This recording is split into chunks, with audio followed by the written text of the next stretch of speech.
Jake, where are we going? To the Bard Rock Cafe, Miss Polly. I know you're what they call a foodie, so surely you'll appreciate the cuisine. Find us on this side of the Sword Coast.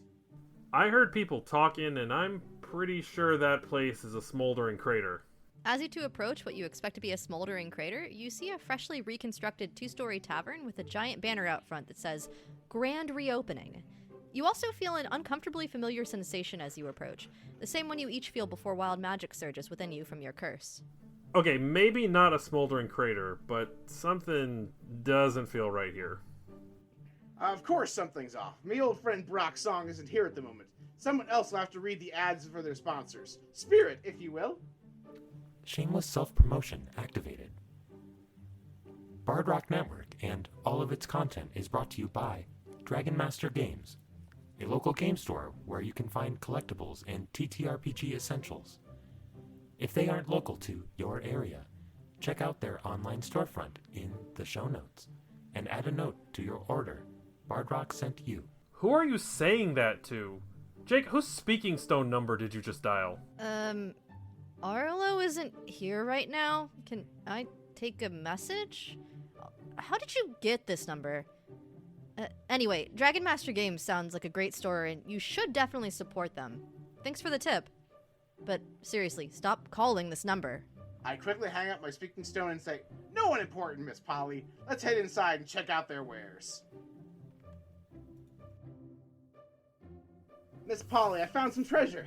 This just looks like a bunch of t-shirts, mugs, tote bags, pins, and stickers to me. It's all the finest swag.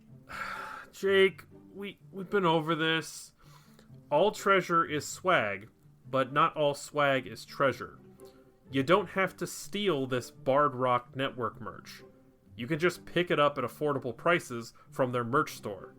Just go to tpublic.com/user/BardRockCafe and you can get all that and more. You have a point, Miss Polly. We won't be making off with this swag. Besides, buying it helps support the network and keep them making quality content. Exactly. Tell you what, you can have a t-shirt on me. All right then, Miss Polly. What shirt size are you? That's not what I mean. Never mind. Let's just start the show.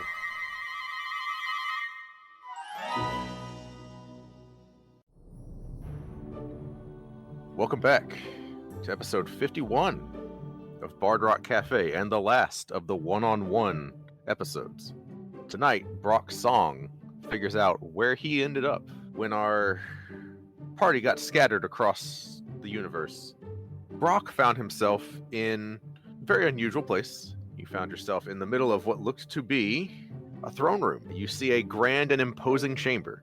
Looks fitting for a powerful king. The throne room, located inside of a palace, and as you look around, you see a multitude of well-dressed fairies of varied origins, right?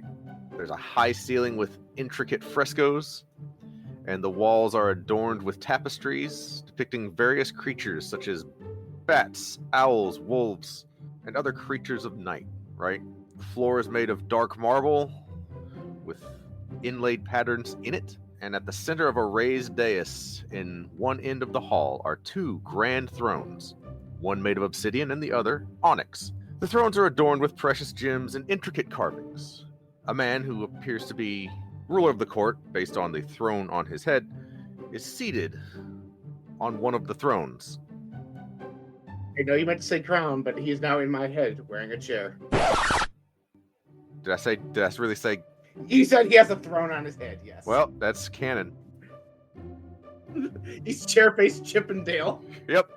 He is seated on the dais, and the throne is on his head. He is surrounded by advisors. A Kenku one is leaning over and whispering that he is supposed to be seated on the chair, not the other way around.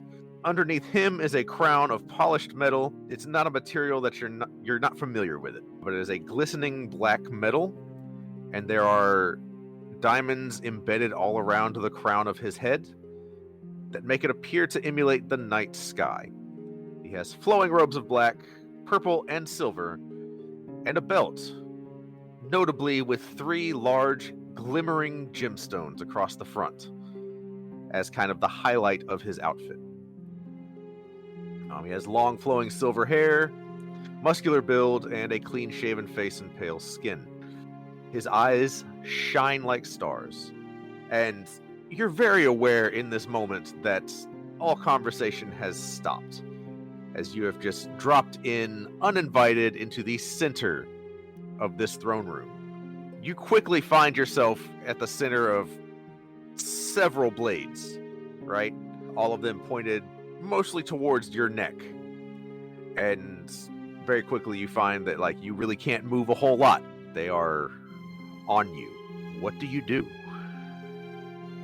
First of all, do I, based on context clues of all these tapestries and like knighthood motifs and the fact this place is full of fairies, have enough context to roll a history check to see if I know who the heck this guy is? Absolutely. Go ahead and roll a history check. I'll also let you roll Arcana. Well, history was 18 plus 4, 22. Arcana is substantially worse, but that's natural 20, so. Well, starting off strong. I know the drill. You do. I've gotten 17 before, I don't remember what it was. The other one is 76. So 17 and 76? Yes. And it was a natural 20, correct? On the Arcana check, yes. So 22. They're both 22s. Then 22 in Arcana is natural 20. Gotcha. We'll just go with this one.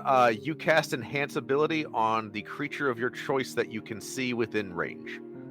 Can I see myself as that within range? I'll allow it. I'll give myself the charisma one. Of course. You might need it. It may come up. What do I know about this dude and this building?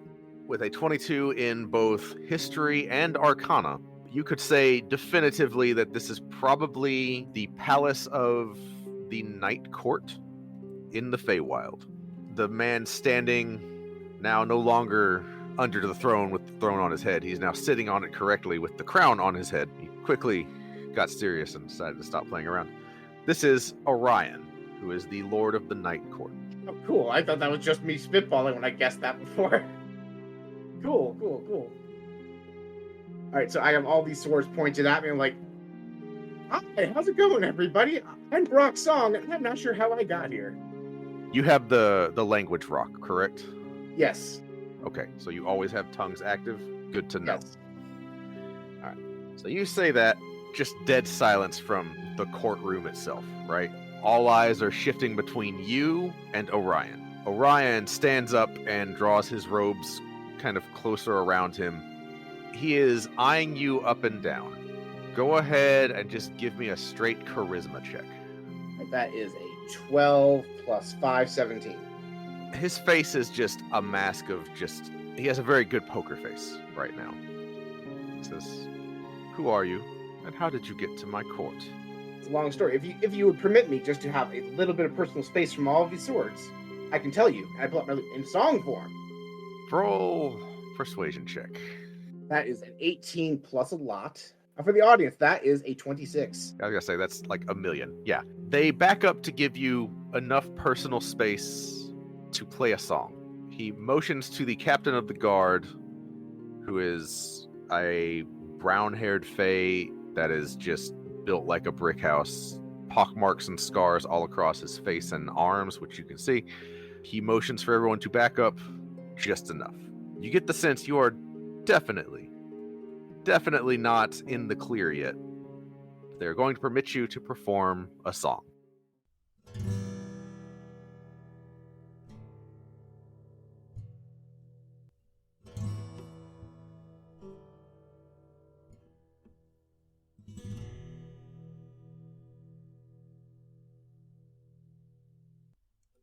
In water deep one fateful day, a rock fell from the sky.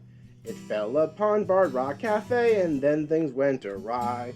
The clerics could not cast their spells, the magic had gone wild. You could say things weren't going well, and that would put it mild. My friends and I each touched the stone, it sucked us all inside. The end of days we soon were shown, soon everything would die. Returned to my establishment, and soon learned something great. Turns out that rock in my basement was a tablet of fate. It quested us to repair it, though how I did not know. Things felt a little desperate, so I performed a show. The Bard off is where things soon changed, though I came out on top. Death arrived, everything got strange, that's when the music stopped. Death had come to face off with me, I held my fiddle high. And then what did everyone see? A message from the sky. Malil the god showed himself, joined me for a duet. The whole crowd was beside themselves as we bid farewell to death. Just like that, the god disappeared, the crowd was left aghast. Were things as dire as we feared? We needed to work fast.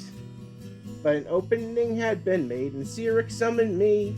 He quested us to give him aid and find an iron key. Somehow we fooled the trickster god, so he was not set free. Though it did seem a little odd, he wanted to flee. For so I would come to believe when Zugtamoy appeared. Why were these extra planar beings suddenly strucken with fear? In order to fix the tablet, we needed something strong. But as luck would have it, opportunity came along. A tournament with a great prize held every century. For a wish spell, we set our eyes on claiming victory. We claimed the wish and won the fight. The tablet was restored. But before we went home that night, chaos was at the door. Strange creatures, heralds of the end, attacked us from thin air. The Jinn Prince fell, and all my friends needed to get right out of there. Those things feasted on pure magic, so portals would not form. Things were looking tragic as these things began to swarm. Queen Maeve helped us to get away. To do so, we joined hands, whisked us to the home of the Fae, and before you I stand. I got a 19 on the first roll. Let's see if I get the 20. I did not. I got an 8. So 19 plus 11 for a 30. Which 30. is where I got that time Malil did a duet with me. Sure. Yeah, so a 30 performance. Go ahead and give me a perception check, too. That is 5 plus 4, 9. I see nothing. Yeah, you are so focused on the song, you're not really absorbing information. You get enough to know that, like, the crowd is into it, right? Like, even though this is Fey nobility who've been around for a long time, and you would know based on that Arcana check that in the Feywild, emotion tends to run higher. This is a great performance. This is some of the best things they've ever heard. And you're feeling yourself too, right? Like, you know you're killing it. Yeah, but even though I've only got like a 5 foot square of personal space, I am doing like dancing in place while I'm playing my lute. They allow you to finish. Oh, I had advantage on the check anyway because of enhanceability. Yes, you did. So Actually, just because I had advantage on charisma check, should I double check to see if I crit on that one I did on him? yes, actually, just roll it. No, I didn't. Oh well. Okay. Let me look and see how long the enhanceability. Well, hang on. Lasts for one song parody. It lasts for an hour. Cool. So, for the sake of this, we'll say basically this courtroom scene, 1 hour of advantage on charisma. And also, just a reminder, you do have the Felix dice, and it's just you, so you get to decide when and if you want to use it. I will save it for when I'm doing a little bit less dicking around. But with that third performance, he has now seen the podcast and he likes it. Say again? He has seen that podcast and he's ready to join our Patreon. Patreon.com/BardRockCafe. Join today. Orion takes in your song. There's a period of silence after you finish, as he looks over at some of his advisors. The guard captain notably is looking more at him than at you. Go ahead and roll an insight check for me real quick. 13 plus 2, 15. Based on your experience, you would probably make the assumption, based on some of the faces that you're seeing, that there is an unspoken conversation happening. Like there is a telepathic link, and they are conversing with one another where you cannot hear them. Orion turns back to you and says, I felt a plane shift into my domain. As ruler of this domain, it is my decision whether or not to accept that plane shift. I knew that it was being done by Queen Mab. She is not here. You are.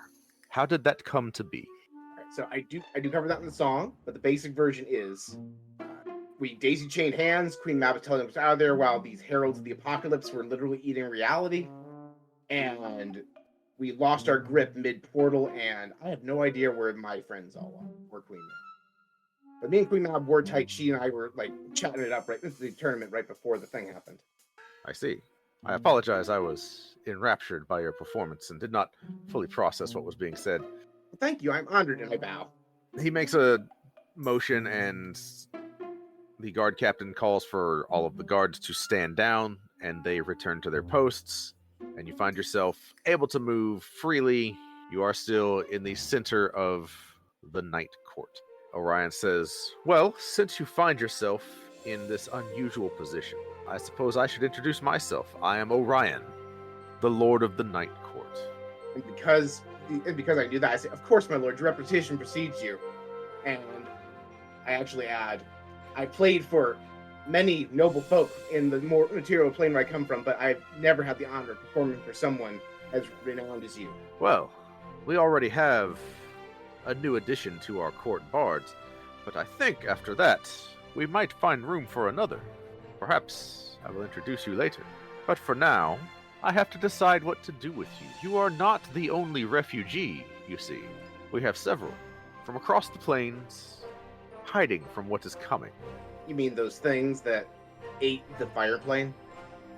Yes, we've been watching them, but we assumed that the Divine Gate would stop them, and yet here they are, on this side. In fact, I suspect they may be coming here.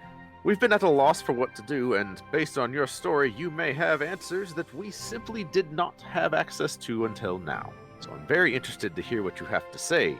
But first, I am curious. Why did the tablet choose you?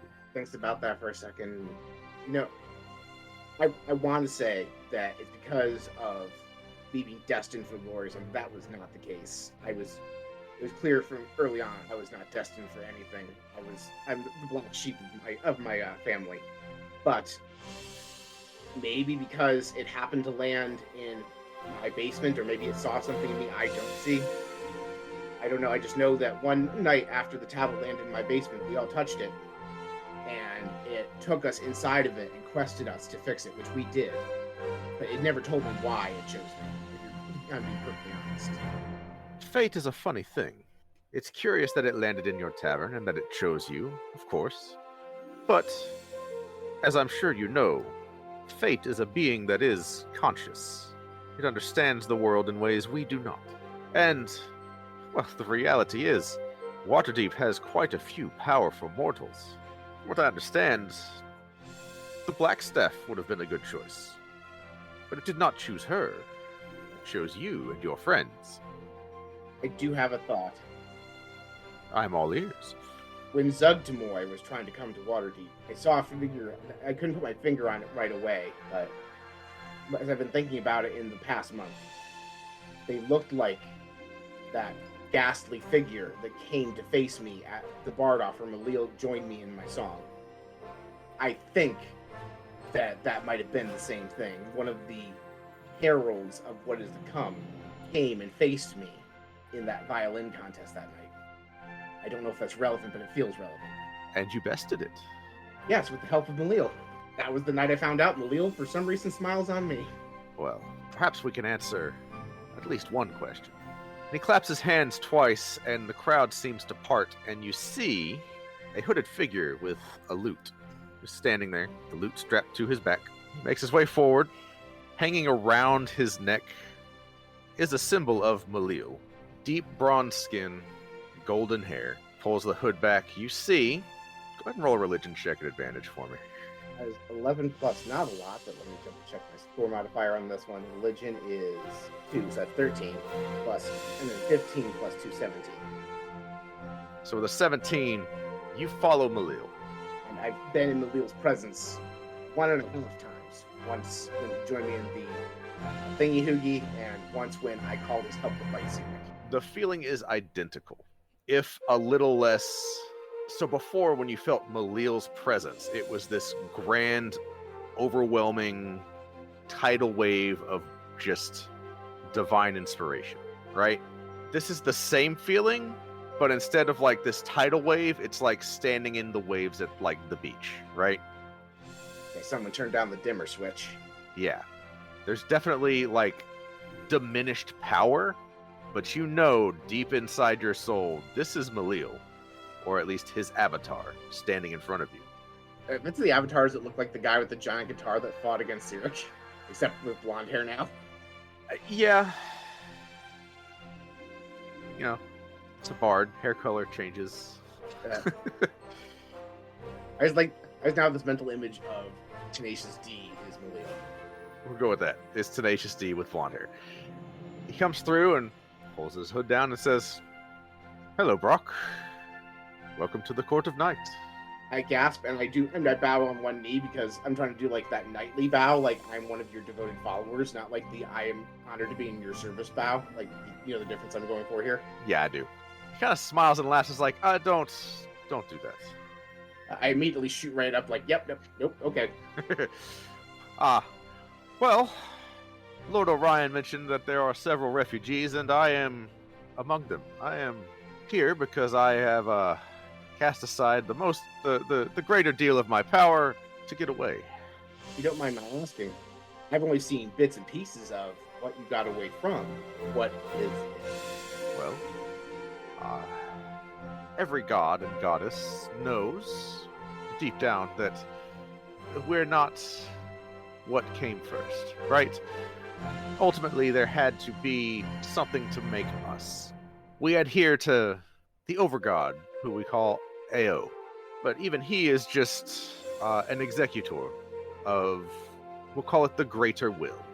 Well, we've known that the Greater Will has the ability to unmake us all. As you may know, I was, well, not always a god.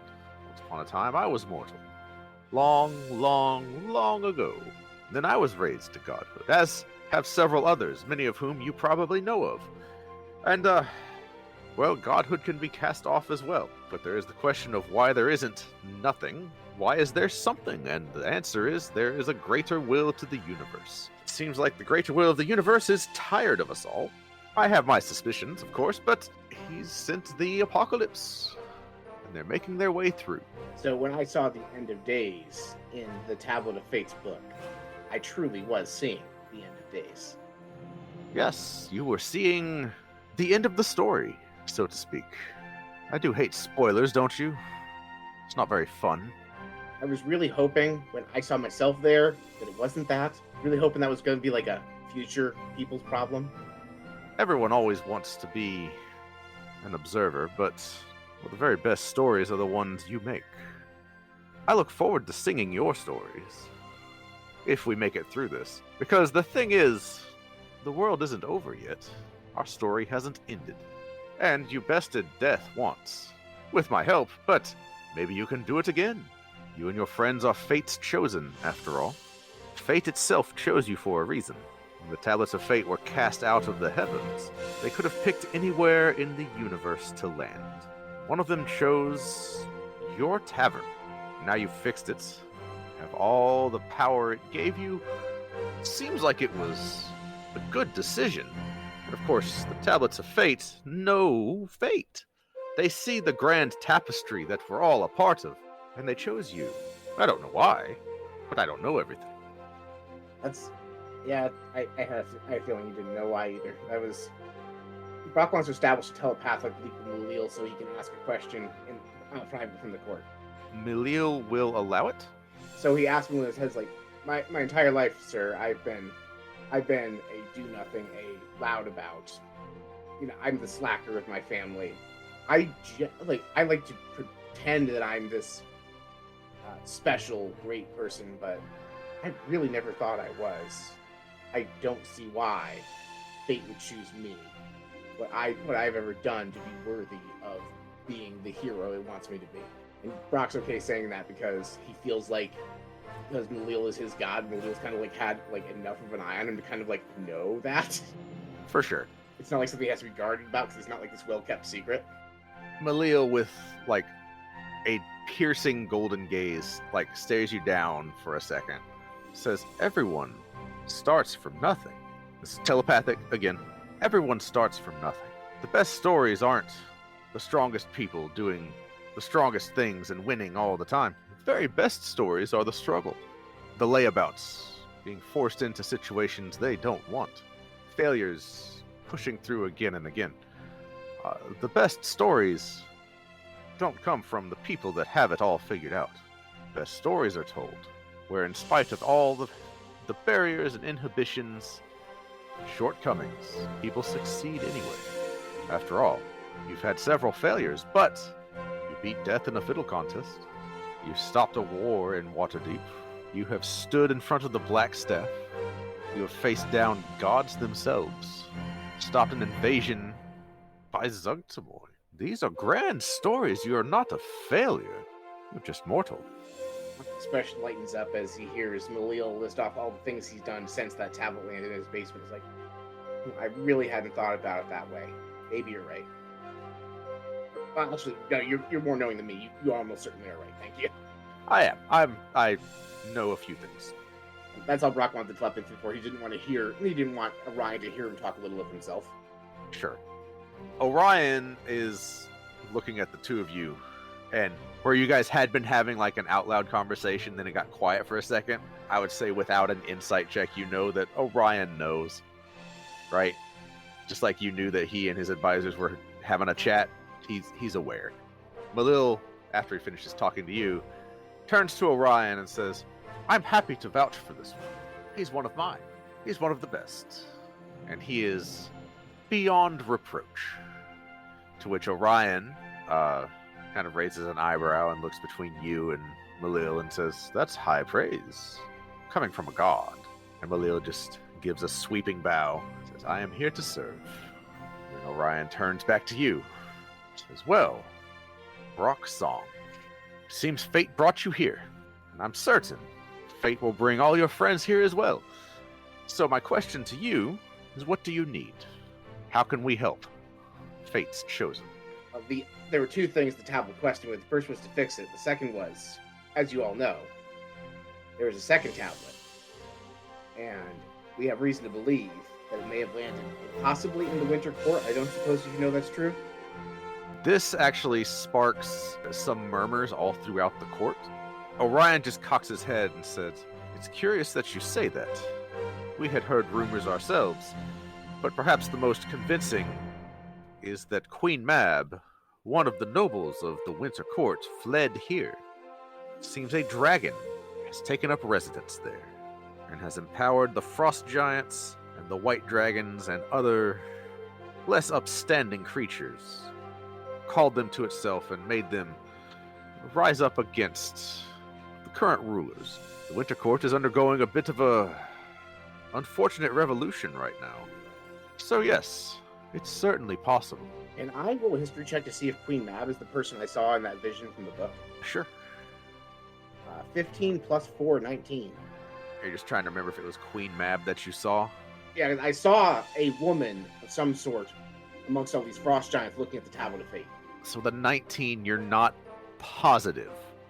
But at the same time, the woman looked small next to frost giants, but not Queen Mab small, because Queen Mab is like pixie-sized, right? Okay. Sounds like when my friends all arrive, we'd like to journey to the Winter Court, and I haven't fought a dragon before. Chances it could be negotiated with? I'm good at that. Well, you're welcome to try.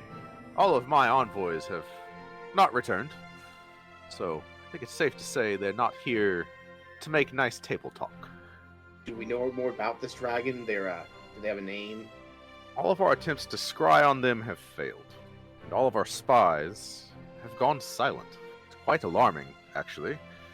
This all started really about the same time, according to you, that the tablet fell into your tavern. So, my guess would be that, yes, the other tablet is there. As for information about this dragon, that I don't know.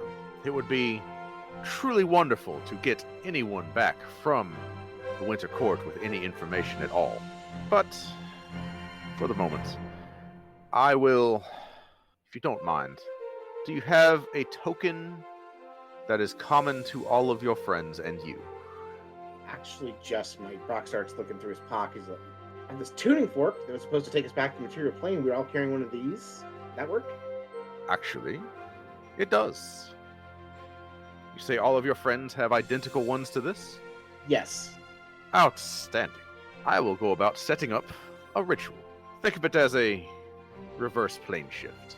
It should be ready tomorrow. In the meantime, you are welcome to stay here, mingle, get to know everyone, talk with who you like. Maybe give us another song. Of course, it'd be my honor. Perhaps you and your god can See who is the better of the two. I think I'd much rather join the great Malil in a duet than a Bardoff. Malil is just grinning with a twinkle in his eye, and he goes, "As you wish." Malil takes up a position and is there whenever you wish to join him, or you may go and talk to anyone in the court. All eyes are on you. And I want to play the duet with Malil. What I want to do is I want to scan the crowd for any persons of interest to me. So play the duet and scan the crowd for people. Before I play the duet, I just want to take a look at the crowd. I'm looking for someone that might catch my eye. Not necessarily someone who'd be like important to the plot, but like I want to do that thing with like a performer's that makes the service of the audience feels like I'm playing the song just for them, and I need a person to zero in on for that. So I'm looking for like a mark, so to speak. Okay. What sort of song are you singing? I'm planning on singing a love song. Okay. Not confused with my brother love song. Yeah. I'm trying to think of what to roll. Just, I guess, perception check. That is an 18 plus 4. I really should use the Felix die on that one. Oh well, but still, that's not bad. 22. Yeah, 22 is plenty. I just realized after I rolled the dice, I thought, oh wait, never mind. Yeah, so with a 22, you find several marks. There are, I'll give you a choice of a few. So there are several, Eladrin, right? The seasonal elves. Okay. They seem to be kind of grouped together, and they are, for the majority of them, either the winter or autumn. That tracks. Yeah. You see a woman in what looks to be riding leathers, like she just got to court. She has a bandolier of throwing knives around her chest, and looks like she, based on the insignias that she wears, it looks like she is part of Orion's court. Like she belongs, like she is of some station there. You see a dryad, very clearly not where she belongs. You see, hiding, kind of skulking near the back, there are some demons and devils. Well, devils. But one that is notably focused on you in not like a murderous way, but a how can I use this to my advantage, manipulative kind of way. So out of all of those, I think Brock resonates with the dryad who looks out of place because he's out of place. Okay. And so he's going to sing this really emotional, romantic song and try and lock eyes with the dryad while he's singing to the audience. Because you are having a duet with your own god, go ahead and roll me a D100 and tell me what you got. 92. 92. Okay. Roll your performance at advantage. Why don't we use the Felix die for that? Okay. And you roll the Felix die, correct? I do. Let me get it.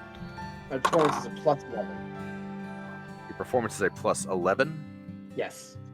So the Felix die came up as a 17. So plus 11 is a 28, plus 5 is 32. You said you rolled a 92. Give me just a second to find what I'm looking for. I'll say this. With a 92, I was having you roll for like some divine intervention stuff, right? Malil's power is greatly diminished. He is still a god. And it becomes very apparent as you perform that he is playing you up in how he plays, right? Like, have you seen the video of that little kid that wanders onto a stage during like a professional performance and starts thinking on the piano, and the guy comes out and like starts taking his whatever he's playing, like chopsticks or something, and makes it amazing? Yes, I've seen those. Yeah, Malil is doing that for you, right? It's like, you're a hell of a player. Malil is the god of song. As you sing a love song, you are bringing out a wide range of emotions from everyone in the crowd, but specifically this dryad that you have honed in on, to the point that she has made her way to the front of the crowd and is just enraptured by you. The air around the court is starting to smell distinctly of like fresh blossoms of some type of flower, you're not sure what. So you finish the song, raucous applause, cheering from everyone. The dryad is standing there, just eyes like saucers looking at you. What do you do at the end of your song? What I'd like to do is, as we enter the finale of the song, I want to bend down, reach one hand out to the dryad to pull her up on stage. She comes up on stage with you. A tiny gasp is lost in the uproar. And then I play with I don't remember. Do I have myself playing trombone that one of the patrons made? Yeah, I don't think I do. I'll say this is when you get it. Malil has one right behind you. So as I stop playing, the trombone starts playing itself, and she and I dance for the crowd.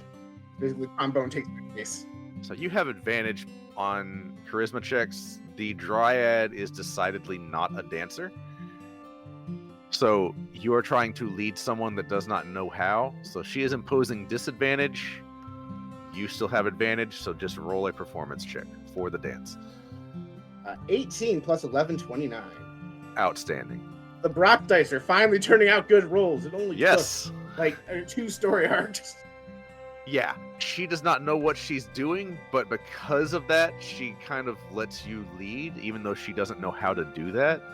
But just like Malil is making your song sound awesome, you are making it look like she knows how to dance, right? Even though she's a forest dryad and has never danced to a song before. But Brock is raised in a noble's court and knows how to dance with someone who doesn't know how to dance. And that is apparent to everyone watching. Then we finished the dance, and I signaled her to join the lead line to bow. She, like a half step behind you, bows as well, not ready to be on stage. Malil does this godly flourish, and it's clear that, like, he's taking a bow, but he's letting you take center stage and putting the attention on you. Again, another fantastic performance. Everyone is, even among the immortal Fey courts, today's performances have been something people will remember forever as a standout night.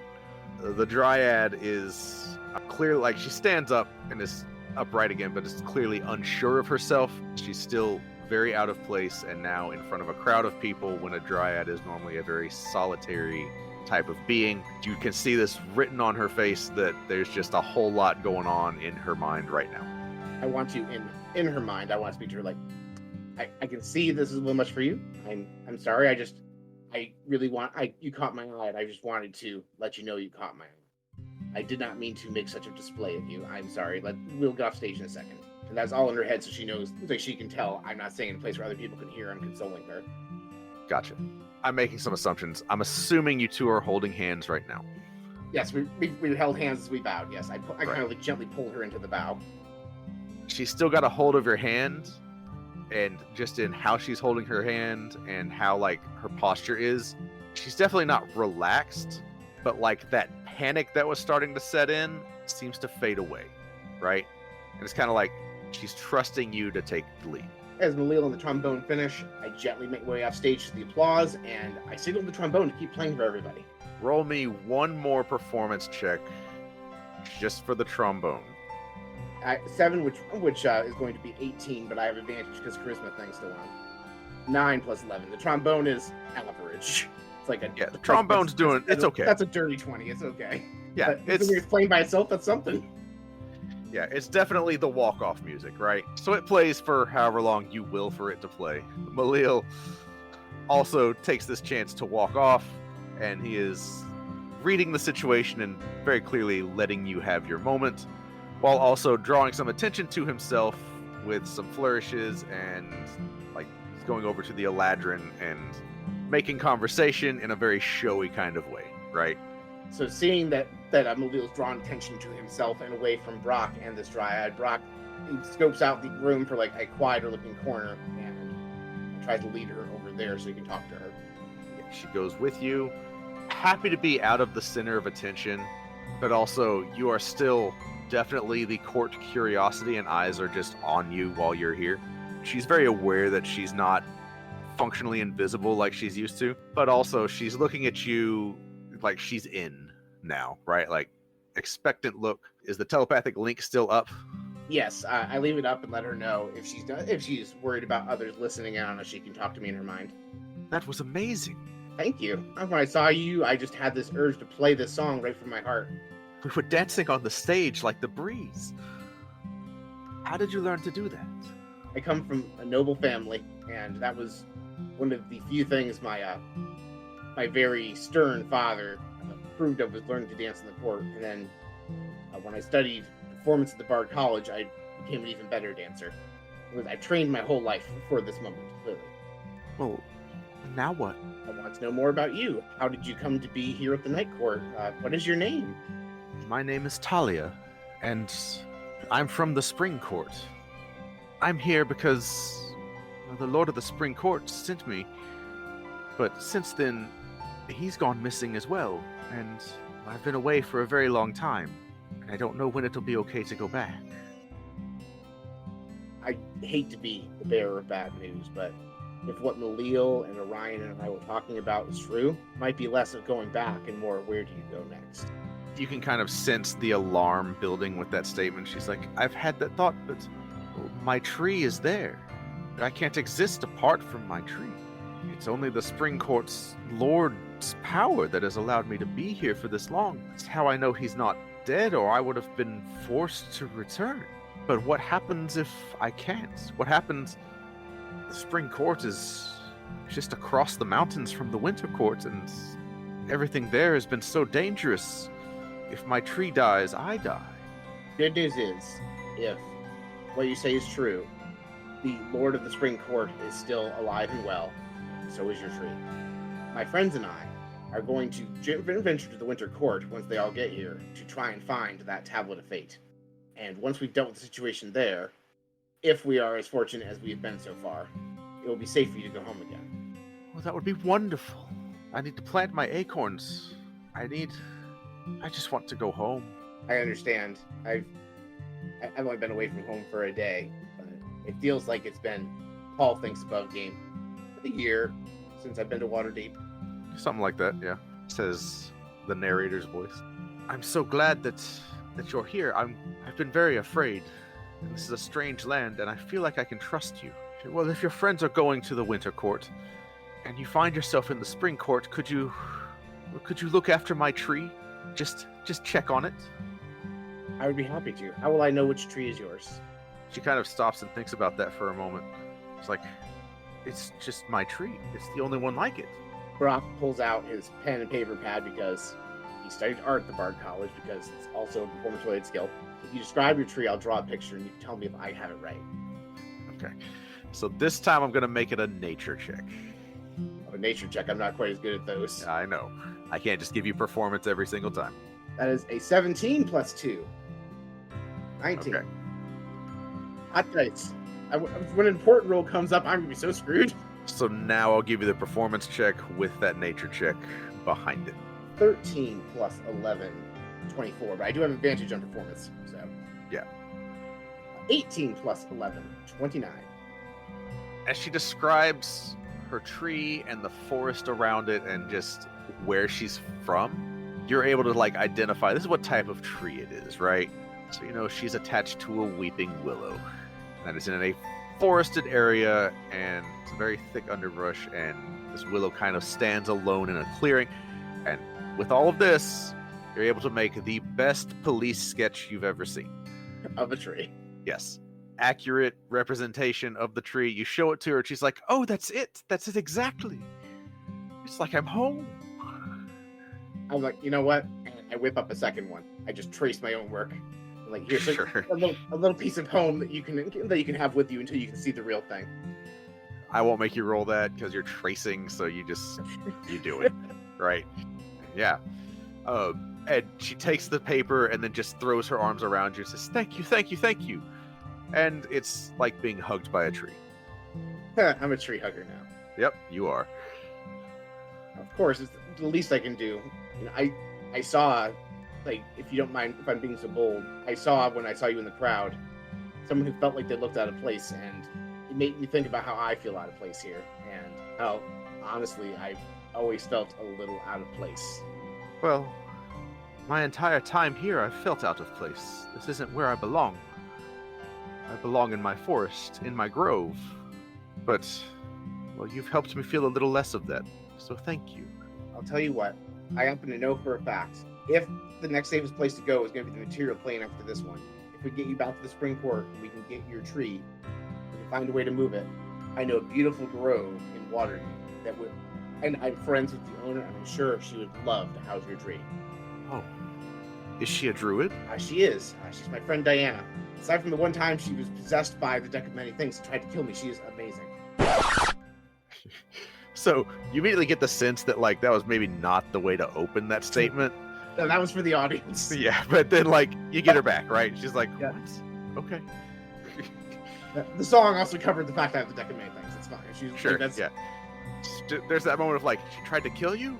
Oh, okay. It's complicated. Everything is. This is true. Life used to be so simple, and now I don't know which way's up. And everything here in the Night Court, they have such beautiful gardens, but it's different. I've tended to them as best as I can while I've been here, but they're not my gardens. Maybe I could show you some of them? I'd be delighted. And I let her lead the way. She takes you out and shows you rows and rows of lilies just on the surface of like a pond. She shows you all different kinds of flowers that most of them don't need a lot of sunlight to thrive, obviously, but she still made them blossom, and like it's clear that this garden is a work of passion to try and help her feel more at home. And just walking through it, it is beautiful. And you do notice that as you're walking through, it's like the plants respond to... You recognize that it is her presence, but it feels like as you walk through, they are responding to your presence, right? It's like the flowers open up and present themselves just a little bit more, and overgrown pathways clear up just enough that you're able to walk through. And you've seen this kind of thing a little bit before in Diana's Grove, and you know, this is a druid grove, right? And it is the Dryad's home away from home. Make a mental note to be on her side if combat happens in the room. Mostly a joke. And she hears it through the telepathic bond and is grateful that you'll be on her. Yeah. It's not a surface thoughts also can projecting kind of telepathic bond, I don't think. Otherwise, Brock would already be in trouble. Right. They just go and they find a nice place to lay and watch the stars in the grove and then long rest. So she takes you to what you can only assume is the center of the grove. There's a very large tree that's clearly not her tree, but it is what you would see as the center of the grove. And the tree, the leaves kind of separate enough that you're able to see into the night sky.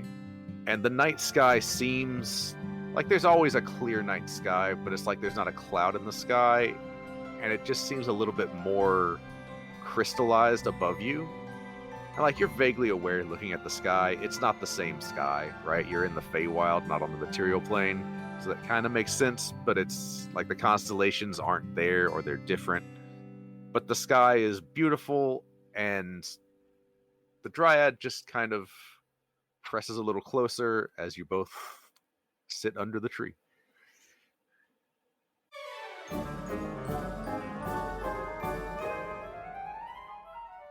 Unauthorized life form detected. I'm not unauthorized, silly.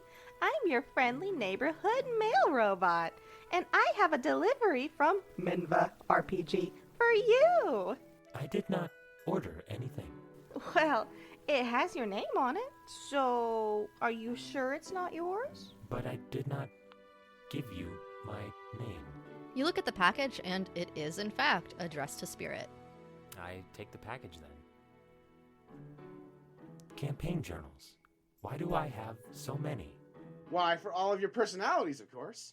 I thought you would want one for each of you so you don't have to share. These campaign journals are perfect for players to track their character info, inventories, spells, and miscellaneous campaign notes. I'll mark you down as another satisfied customer. And if you want more, just go to our affiliate link in the show notes and use code BardRockCafe at checkout to save on your order. Scan complete. Data added. Friend request accepted. As the two Warforged finish interfacing, a druid in a straw hat runs by, swinging a pair of boa constrictors wildly like whips, chased by a horde of zombies. Darnation, I don't think I can baptize them all. A little help? Murder protocols activated. Lethal force authorized. I'm just gonna move these journals inside and let you two do what you do best. Bye!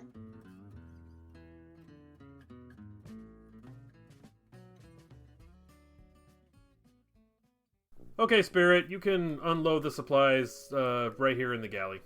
Acknowledged. Cargo unloaded. Scan complete. Unknown substance detected. That's nothing to worry about. That's just our stock of tea and coffee from Many Worlds Tavern. I wanted to stock up while we were at port. You can't get good tea and coffee just anywhere. Correction. You can get tea and coffee delivered from Many Worlds Tavern to many locations if you order through their website. And if you use the affiliate link in the show notes, a portion of your order supports the show. Oh, that's right. And you can even save some money on your order by using the code BardRockCafe at checkout. I'll keep that in mind. Thanks. You're welcome. I believe the captain said something about finding treasure while we are in port. Should we go find him? Yeah, sure. Who knows what trouble he'll get into by himself. Jake, we've been following your compass for hours. Are you sure you're reading the thing right? Aye, maybe you're right, Miss Polly. Let me try the doubloon of absolutes. I flip the doubloon, it lands on heads. With the heads, you get a natural 20 and a wild magic surge. A treasure chest appears before you. That's more like it. I peer inside. Inside, you find an assortment of dice, dice trays, and dice towers, and an inscription in the lid telling you where you can find more. Looks like we can get all this and more from Fan Roll Dice at the affiliate link in the show notes. And with code BardRockCafe at checkout, we can save on our order. Inside, you also find a picture of the entire crew. What's that, Jake? Don't you know, Miss Polly? The real treasure's the friends we made along the way.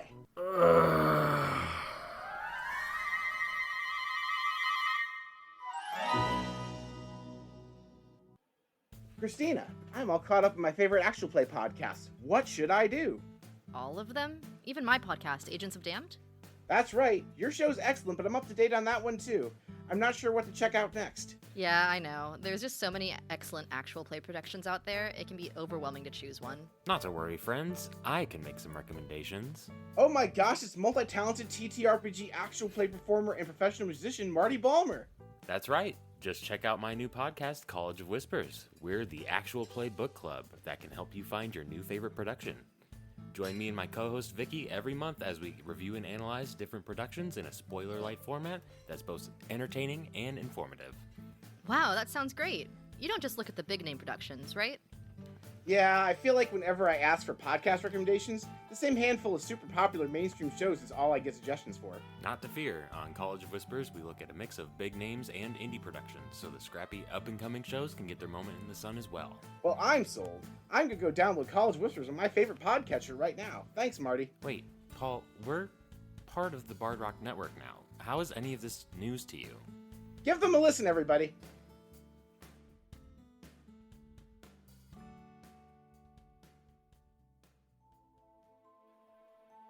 Imagine that after a long rest, it's still nighttime because night court. You get the sense that it is nighttime most of the time in the night court. But yes, you get a long rest. As you rest, I'd like to cut to inside Brock's head, where there's it's clearly a dream, right? Yeah, as much as Kalishtar don't dream, but more like that's the weird thing. It's like I can experience memories, but I cannot experience dreams. Right. So I can mishmash memories into a dream. And I mean, that kind of works, but the memories you're having right now, like, for one, you're very clearly not, like, alert and oriented to the world around you, right? It's not a dream like you normally have, right? It's not memories because they aren't yours. You find yourself kind of in a house of mirrors, right? And as you're wandering through this house of mirrors and you look into a mirror, you see Roll also in the same house of mirrors, right? It's disorienting because there's just mirrors everywhere. So there's a lot of Brock, but then there's a lot of Roll. And Roll sees you and is like trying to figure out how to get to you, and you're trying to figure out how to get to Roll. And for the first time in a long time, you feel like you're actually separated from Roll. I find that both comforting and concerning. Go ahead and roll an Arcana check for me. 3 + 2. There's that bad roll. Nope. No clue. Go ahead and give me 2 intelligence checks. One for you and one for Roll. I realize it's the same, so just, A natural 1 for Brock. We'll do the wild magic inside my dream in a second. Sure. And a natural 20 for Roll. Do you have any bonuses for Roll? I mean, roll just shares my intelligence bonus, which is a +1. Okay. That was relevant. Is there wild magic in my dream? Yeah, let's go ahead and resolve that real quick. All right, so Brock, I have a 2 Okay? and a 2. A 2 and a 2? I was like, no, I rolled 2 twice. You want me to roll 1 again? No. What do you think? I think, given the situation, we're going to roll on the druid table. Roll a D100, please. That is an 11. An 11. You now have bright yellow and red stripes down your skin, kind of like a really trippy tiger. Okay, so that was Brock. That was Brock. Yeah, so roll who got a nat 20. Roll has a 79 and a 48. 48 sounds familiar. 48 is just bad for roll, so we're not going to go with that one. So 79, you and the nearest creature cast command on one another. I cannot do the command that Brock and Roll would say to each other because we already did a Fade to Black. You already did a what? The command they would say if we were trying to keep this not Fade to Black, it would be go fuck yourself. But we don't want that to happen. So they're both gonna say, come to me. They're trying to find each other. Do either of them choose to resist it? Yep. They're actively trying to, so they're just like, yeah, maybe the magic will help. Sure. Okay. Go ahead and give me an Arcana check for roll as well. 17 plus 2, 19. Okay. So roll doing much better than Brock in this scenario. Making his way through the maze of mirrors, Roll recognizes this spell that has been cast as the maze spell. So each turn in the maze spell, as you wander the maze, you're able to make an intelligence check, and you have to roll absurdly high. DC 20 intelligence check. So literally you had to roll a 19 or a 20 to get out. So you are trapped in your own mind. Roll has the ability to wake Brock up. And I say wake up in air quotes because obviously Brock doesn't sleep like normal people sleep, but I don't want to assume on what Roll would do. Roll has the ability to take control while Brock is still trapped in the maze. So it's complicated because of the deal he made with Epi. He needs to have Brock know, like, I'm aware. so he can't like just have Brock be the one to wake up. It has to be him. Roll can still choose not to take control. Can Roll choose to wake Brock up and let Brock have control? Or does Roll have to? Does there have to be Roll as the dominant personality because he's the one that passed the check? Is what I'm trying to ask. Roll would. I feel like Roll would know this. The short answer is Brock needs to wake up because they might be in danger. So someone's waking up. I'm just making sure that we all know who. Right. I will say this. Brock has to find his way out of the maze. Roll cannot drag him out of the maze. It's tricky because, like, you're the same creature technically, right? But because it's two separate consciousnesses.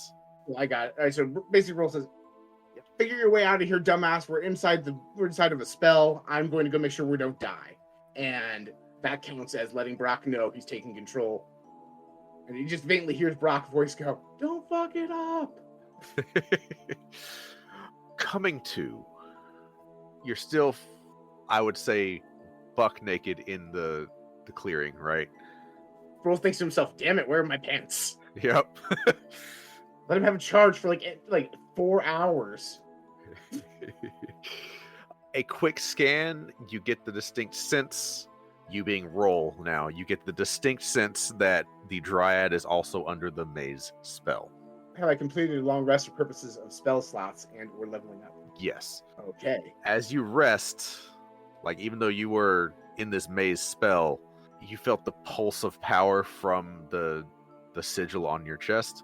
It's clear that healing the Tablet of Fate has renewed what it can give you. So you have powered up, you have leveled up to level 11, you've gotten all your stuff back. You're at 100% right now. Roll was kind of like watching, like that way you like listen to something out in the background. He's kind of paying attention to what Brock was doing, even though he was like also in like, I'm going to go in my room and chill mode. Right. So he's like, okay, all right. I'm in her grove. I feel like I want her awake for this. So he casts the spell magic to free her from the spell. So you do that. She wakes up, snaps awake, really. She's like, what happened? Oh. She looks up at Roll, thinking Brock, and just immediately calms down. A spell was cast on us. What was the spell called? Roll would remember this because he knew. I think Maze. it's maze. The maze spell was cast on us. How much do you know about Kalishtar? I don't. My name is Roll. I am Brock's quarry spirit. We share a body. I'm like a kind of like a guardian angel spirit kind of thing. You know, I'm supposed to like give him like sagely advice. He's still asleep in here, so I woke up to make sure everyone's safe. Just full disclosure. Okay. You get the distinct sense that she doesn't quite understand, but like the trust is still there, so she's like, okay, sounds good. She's looking around because now, a spell was cast on us while we were asleep. Roll would notice that, yes, there's a pile of clothes, and even though he was like deliberately not paying attention, the pile of clothes is not where he left it. Do I have immediate access to my equipment? Do I see like my rapier, etc.? Yes, I reach for my rapier and gently poke the pile of clothes. you have poked your clothing. Something rearranged this room. I'm going to doff my clothes really quick for reasons. And the reasons definitely aren't so that the podcast listeners have to keep envisioning Brock's wang. And something like pile of clothes isn't a mimic that taps when I get dressed. I put my clothes on and don my equipment. Okay, so you are back clothed and equipped. Go ahead and roll. I would say in this span of time, give me 2 more intelligence checks. 14 plus 1's not going to do it. Just let me know if you get the 19 or the 20. That's what you're 17 looking for. plus 1 is an 18. Nope, Roll's still at the wheel. Okay. And he's like reaches in the back of his mind, like, "Wake up, dummy! I'm trying. This is hard. I didn't take a class on mirror maze bullshit at the Bard College." And the Dryad's definitely watching Roll have a telepathic conversation with himself. Yeah. Never mind that Roll has very different, like, non-verbals than Brock, right? Yes. Like, especially in this situation, little stressed out. Although we established last arc, he also did master pretending to be Brock, but he's not really trying right now. That's why he's just like, "Oh, hey, just so you're not freaked out, I'm a different dude, but it's okay."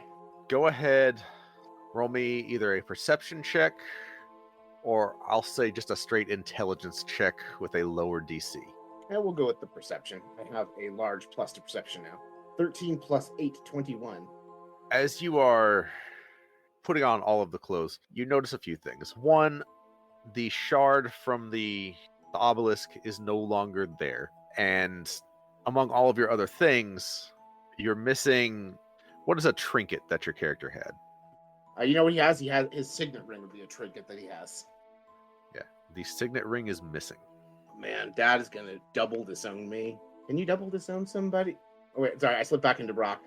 Oh, hey, idiot, just so you know you lost your ring. Now he said that. Sure. What do you do now that you've had this realization? So someone has to be maintaining concentration on maze for Brock to be stuck in there, right? Yes. I'm going to cast Detect Magic in a Druid Grove. I'm looking for a different school of magic from the priest. Okay, so good news. Druid Grove, the spell, Abjuration. So you see a lot of Abjuration magic everywhere. Maze is Conjuration. So you see like Conjuration like weirdly on yourself because the Maze spell is still affecting half of you. Roll me an Arcana check, please. 17 plus 3 now, dirty 20. You are able to sense that the source of the concentration is moving further away. Just because you are connected to it by the fact that something cast Maze on you and it is moving away. Does it seem like it's within the confines of the grove? You wouldn't know that. I've been in a Druid's Grove. I have an idea how big Diana's Grove is. With a dirty 20, I'll say it does seem like they are still within the Druid Grove. I just kind of point that direction, like, you have control of this grove, right? There's a person who's trapped my other half in my brain is vaguely over there. I don't suppose you can entangle them for me? You see her place her hands on the tree and close her eyes. And then you get, like, the leaves all through the grove all seem to shift and move around. There is no wind. This is unprompted greenery moving around. So it's clear that the grove is responding to her. It's clear she is speaking to it. And then she turns to you and says, "There are 3 creatures here. All of them are trying to leave, and they are that way. We've captured one." First of all, did I proc Wild Magic off either of the 2 spells that I cast? Yes. No. So roll me a d100. 44. Okay. I will let you know when it procs. All right, so I move in the direction they're flying, and I pull out my loot, and I use one of the charges on the DOS loot to cast Fly on myself. Check to see if I proc Wild Magic. Where's my button? Okay. You do not. Okay, so now instead of 30 feet movement speed, I have 60 feet fly speed and bonus action dash. Oh, so you have functionally 180 feet. Yes, I can move like a bat out of hell now. And you do so. It does not take you long at all. So here's the thing. Maze was cast. You broke it the first round. Whatever cast it on you did not have time really to book it. You catch up to them within a turn. There is a quickling that is tangled up in branches and brambles and vines. Hey, what you doing? Yeah, he's pulling his dagger out and trying to cut the vines, and there's always more vines. Is this like a I can't understand him thing, or is he just making onomatopoeia? So this is not responding to you, just trying to get away and failing. Roll a nature check. 9 plus, I think it's 3 now? Yes, 3, 9, 12. Yeah, okay. I mean, quicklings are not that unknown. You would recognize that a quickling is known to just be very, very fast, right? If they're trying to get away, even while you're flying and moving so fast, they're still faster than you. This one's just been captured. What do? It is trying to escape the vines that have it entangled right now. I'm casting Nethair's Mischief on it. That's one of my new spells. What is it called? Nethair's Mischief. So, a 20-foot cube I see is filled with Fey and Draconic magic. I'm going to roll a d4, and it'll determine one of the effects that I get. And one of the effect I'm hoping for is it charms everything in the cube. Yes, I got a 1, and a 1 is what I'm shooting for. It now smells like apple pie in the grove, and they succeed in a wisdom saving throw or charmed by me until their next turn. Okay. Let me check up something real quick. Okay. Quicklings, not immune to charm. So he has to roll a wisdom saving throw. DC 17. 17. Okay. No, he rolled a 9. Till the start of your next turn. You have 6 seconds. Tell me what you're doing here. We're stealing for the queen. Which queen? There's a lot of queens. Can you be more specific? The queen of the demon web pits. The queen of the Sildari. The queen of dragons. And about this time, the charm wears off, and he clams up, right? And then he takes his dagger and chucks it at you. Did I proc Wild Magic casting Nethair's Mischief? Well, roll that first. You did. So roll a d100. 91. Oh boy. I don't think I've gotten that one yet. Roll me a d10.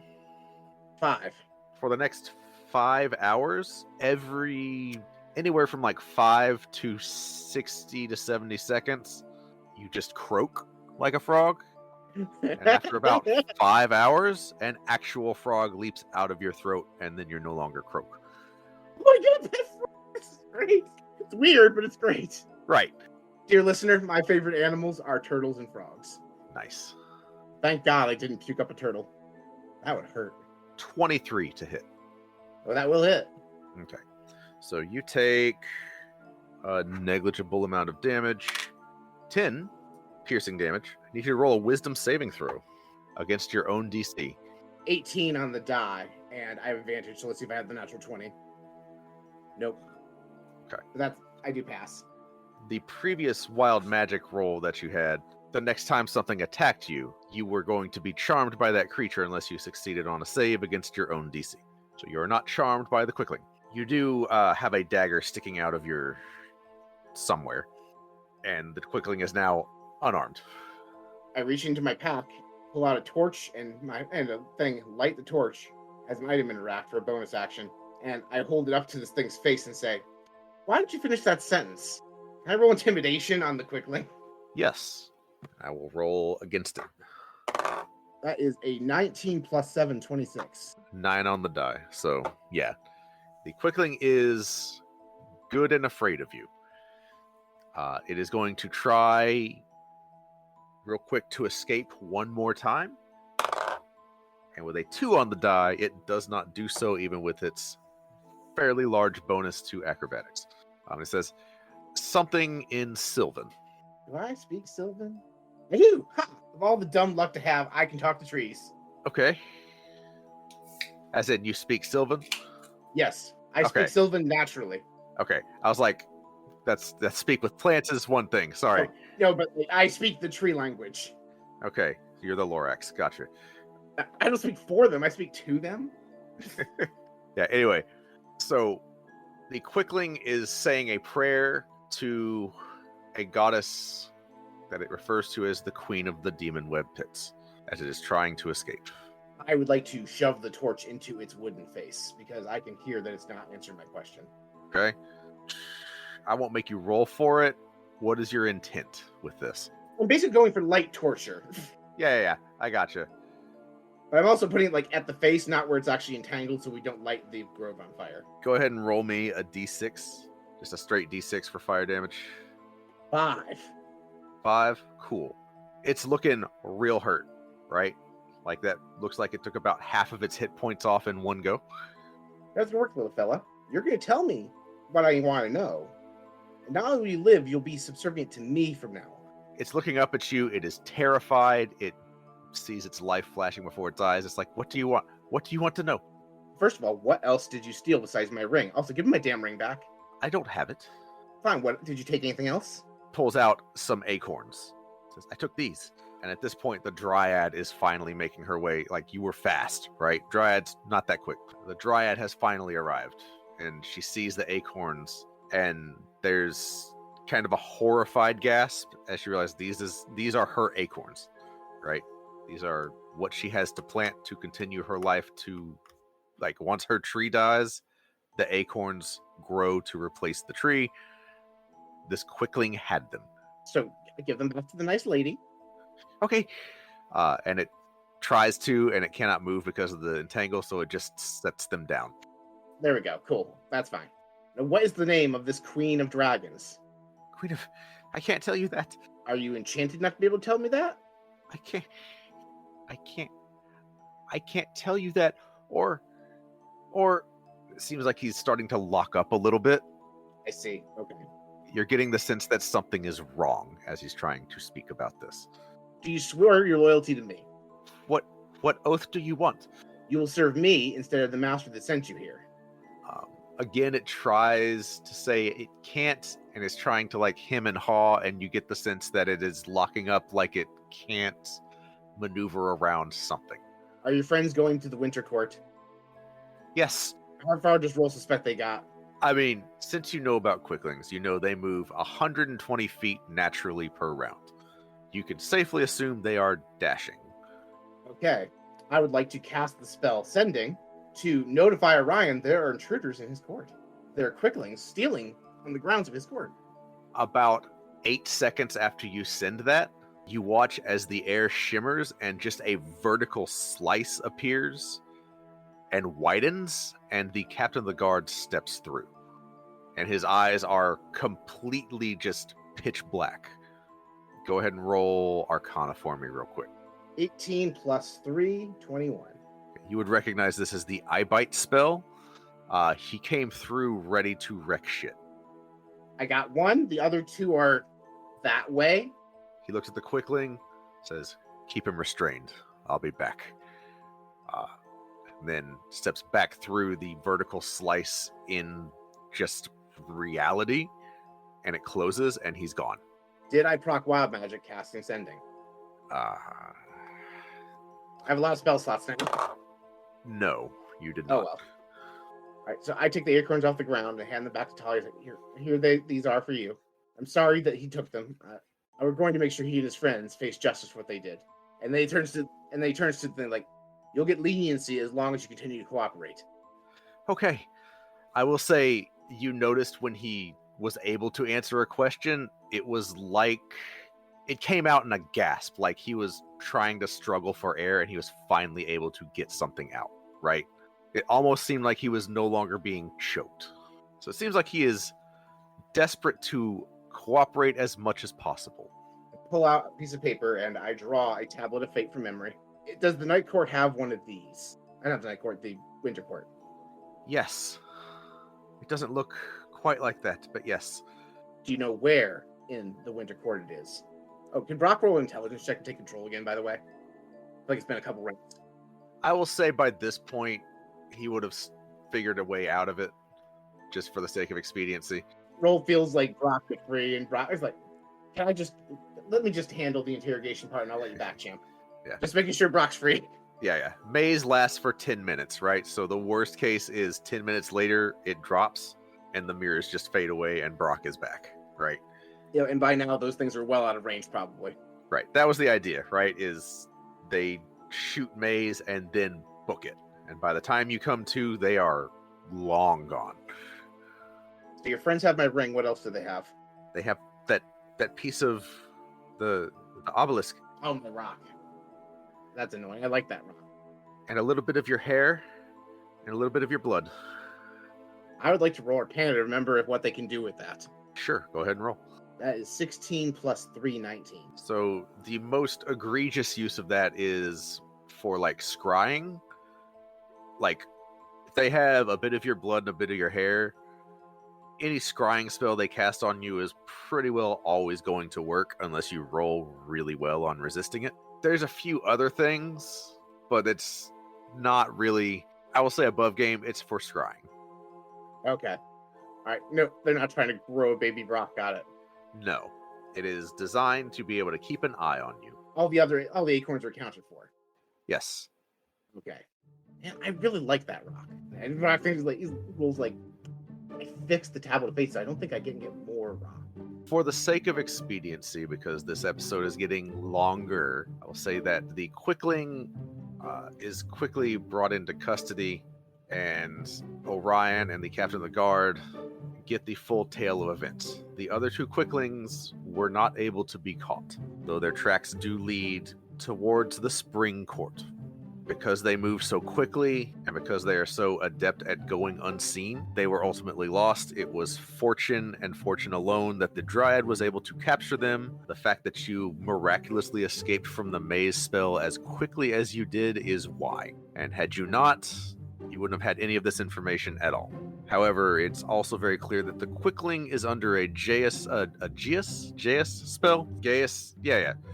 Where it is required to obey certain commands, and it's clear that there's a lot that it is just not able to say on penalty of death.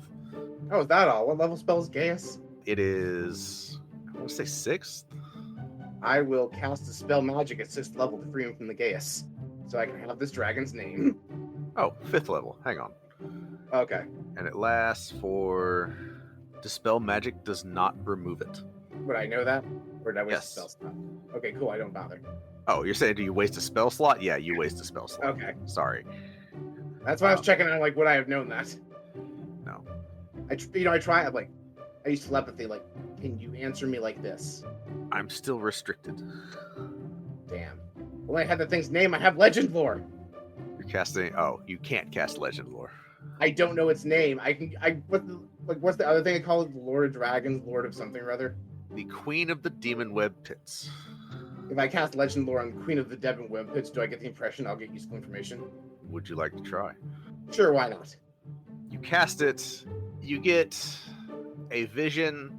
So the clearest image you get is Tiamat, but the vision you get is Tiamat dead, right? Body just eviscerated, all 5 heads removed, right? You see a figure robed standing in front of it, absorbing Tiamat's power. As the figure starts to turn, the feminine figure is kind of shrouded by the ominous form of Tiamat. It points, and a Quickling runs off, and you catch a clear vision of a familiar medal that you have. It is a holy symbol of Tiamat. So it's looking for my holy symbol that I conveniently left in the food truck. That is one way to interpret it. You see layers of the abyss as they are being consumed. You reach a layer that is the Demon Web Pits. You see webs everywhere, spiders everywhere. The same figure back there, sitting on a throne, visage still obscured, but a massive dragon is now curled around the throne. The dragon is crawling with spiders everywhere. And then the legend lore breaks. Oh, you know what? I'm good. I'm gonna let you take control now. But you saw that too, right? Yes, I did. And Brock takes control again. As information is passed along and passed around, Orion finally takes Brock aside and says, "If you're ready, I think it's time for you and your friends to be reunited. Seems like we all have quite a lot to deal with." Yep, I think I'm ready. Very well. So he has the tuning fork, right? Mhm. And it's at the center of a pedestal that he has in a separate room. There are kind of like in paints written all around it are just some runes and magical sigils. He begins to chant, and you see several portals open up. Stumbling through is Baragon. Behind Baragon, you see the Bard Rock Cafe. Coming through with him is Minibar. Coming from, looks to be a beach with a very strange lake behind it, you see Armbar. Coming through, Epi, standing amidst a garden of glowing gravewort flowers, steps right through. And Nadir, in the midst of looks to be something terrifying, is pulled through. Before the portal closes, you did not get a clear look at where he was. And then opening from another portal, you see Queen Mab stumbling through from what looks to be like, you would recognize it as Plane of Order, Mechanus. She seems unharmed. I don't suppose when Minibar and Baragon came through that Inky was with them. Do you call to Inky in that moment, or does Roll call to Inky in that moment? Yeah, I gotta fight a fucking spider dragon. Yeah, I'm calling my big scary monster. So you don't see anything, but a shadow slides out with them. It's difficult to see because it is the night court, but you feel a connection remade as you and Inky are now on the same plane again. Above game question before we end the episode. Did my food truck make it back to Waterdeep? Yes. I tell Minibar to go run to it really quick because if it's the Bard Rock Cafe, the truck's parked right there, and tell him to get that symbol of Tiamat. I need it. Minibar turns to go back, and the portal shuts. No. So one-way trip. Oh, you're fucking. No, I did it before he went through. Can I just say I cast sending knowing in advance of this and had him do it? I burned a spell slot to have done this retroactively. I mean, you would not have known they were at the Bard Rock Cafe. No, actually I did because we were told he was sent home. You know what? I'll allow it. Okay, so Minibar, with some sendings involved, collects the symbol of Tiamat and has it with him when he steps through. And then Orion kind of frowns and says, "That's odd. One of them was blocked. Could not return. You had another friend, correct?" Rook just counting his fingers like, where's Rook? She's with me, and standing behind all of you, entering soundlessly and without any indication, you see Rook standing beside a tall, dark woman. Orion turns around and says, "Oh, hello, dear."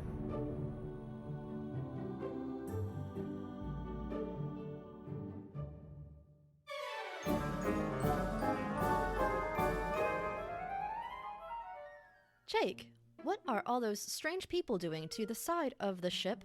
Well, Alexa, we need to let people know about our sponsor, Dragon Master Games. So I had their logo painted on the side of the ship. Do you think a local game store will want people to know they're in league with pirates? Maybe not.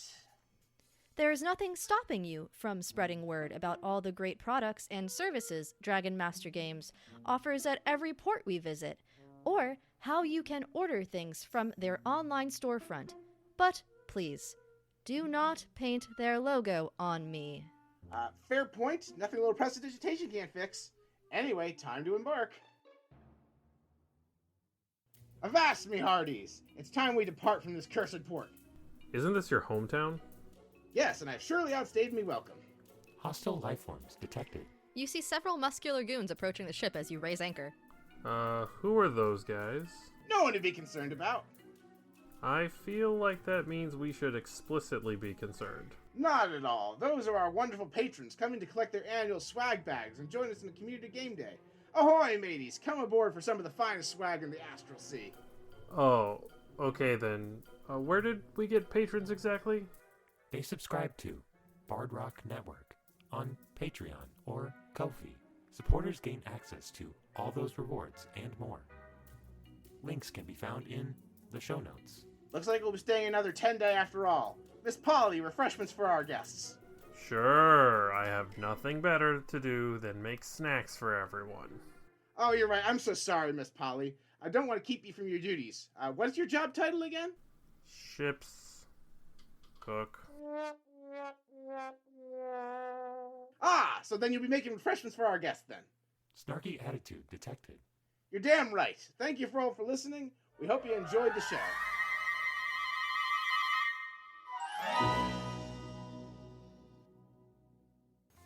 Our show and all the other shows on Bard Rock Network wouldn't be possible without the support of people like you on our Patreon and Ko-fi. That's why we like to thank supporters who pledge above a certain tier at the end of network productions. This month's top supporters are Sarah, Queen, Viralore, and Paul. Thank you all so much for supporting the network. If you want to get shoutouts and other rewards, pledge on our Patreon or Ko-fi today. Links in the show notes.